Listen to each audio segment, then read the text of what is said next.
I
believe from our PSA, you guys learned that college debt carries throughout somebody's college career.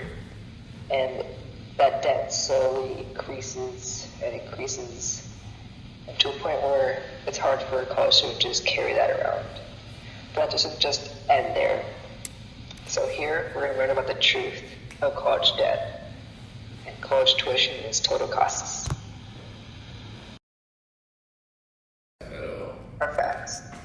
75% of high school students are accepted into their top choice of colleges.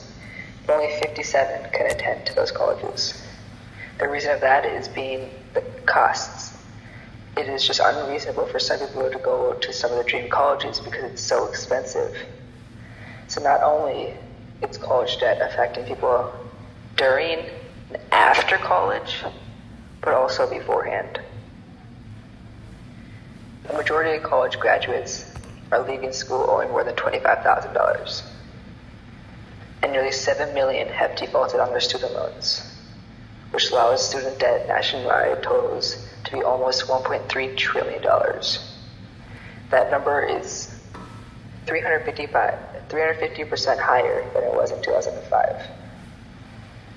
This is showing that college graduates are leaving college with so much money that they owe, and no one has ever experienced this, so it's hard for them to relate and help others. College is 400% more expensive today than it was 30 years ago, which just adds on to our point before that college is increasingly rising, and we'll get on to the reasons why it's rising later on. Americans owe $875 billion in student debt. That's more than every credit card debt combined. This just shows that this debt It's not going to just get paid off in 2 years, 3 years, 5 years, 10 years. Personally, my family, we just got to pay off our debt, and my parents are in their 50s. So this is a lifelong thing that they're going to deal with. And 2/3 of college grads leave with debt. That is over half the people, obviously. So we'll have to be prepared to leave with this debt and have to find ways to save. So which will lead us into our next point. What are some ways that we can cut costs? You can take AP classes. I strongly suggest you guys take AP classes as soon as possible. The more you can fit in, the more money you save. You can apply for scholarships or take out loans. Scholarships are a big deal to save money. They're a wide variety. You can get a scholarship for just being tall. We can also get the scholarships for academics, athletics. Taking out loans is the only choice that some people are left with, and most people are forced to take out loans that they'll end up paying off for the next 30 to 40 years. And just budget in high school. This doesn't sound like the funnest thing to do as a high school student, but it's the smart thing to do. Now AP classes. AP classes or advanced placement classes are a way to earn free college credit through a high school setting. The key word, that is free. After passing an AP test, colleges will give you credit for some early college classes. These classes are your generals where you have 100 plus students in one class. You can skip those. Skip a whole year of that class if you take this in high school. It allows for students to finish college quicker and at a cheaper rate. I'll show you what I mean about that. I mean, one AP class can save people on average $1,000.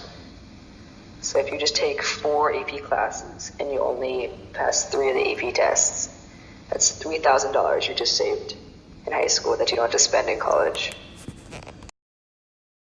Scholarships. American students are leaving money on the table every single year. Each year there are around $100 million in unclaimed scholarships. This is due to there aren't enough qualified applicants or nobody is applying.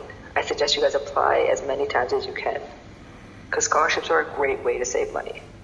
You can never start too early. I'm disappointed in myself because I haven't started soon enough. And apply to as many as you can, like I said. Don't depend on just one scholarship that is going to put you over the edge, that's going to save you this amount of money. But just apply to as many as you can, because it's simple. The more you apply to, the better odds you are to save money. Now let's talk about loans. Loans can be good and bad. The good is that it allows you to pay for college right here and right now.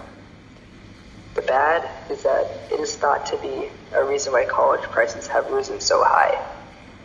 Colleges understand that it's so easy to get loans now as students, so they understand they can bump the prices up. Students will just have to get more loans, which are easy to apply for. It's just a never-ending cycle. It is believed that there are $1.56 trillion are owed in college loans. But it is the most reasonable and common way to pay for college. That is why it's so highly used. Now, budgeting. Save half the money you make. I know this isn't the easiest thing to do or the best thing to do in high school because you just want to have fun. But trust me, save half the money you make and it'll make a world of difference when you get to college.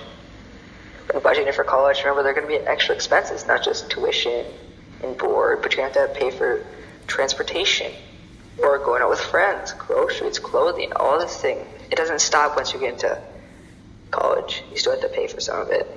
Of course, you're going to have meal plans, but you're going to want some food on the side. And then right now, find any way you can cut back on costs. When eating out at McDonald's, you don't always have to get chicken tenders. You can wait until you get home. Or when you're going out with friends, you don't always have to buy a new bikini or new Birks or a new jean jacket. I don't know. But just think about cutting back on costs wherever you can, because saving now, it will add up every time you save.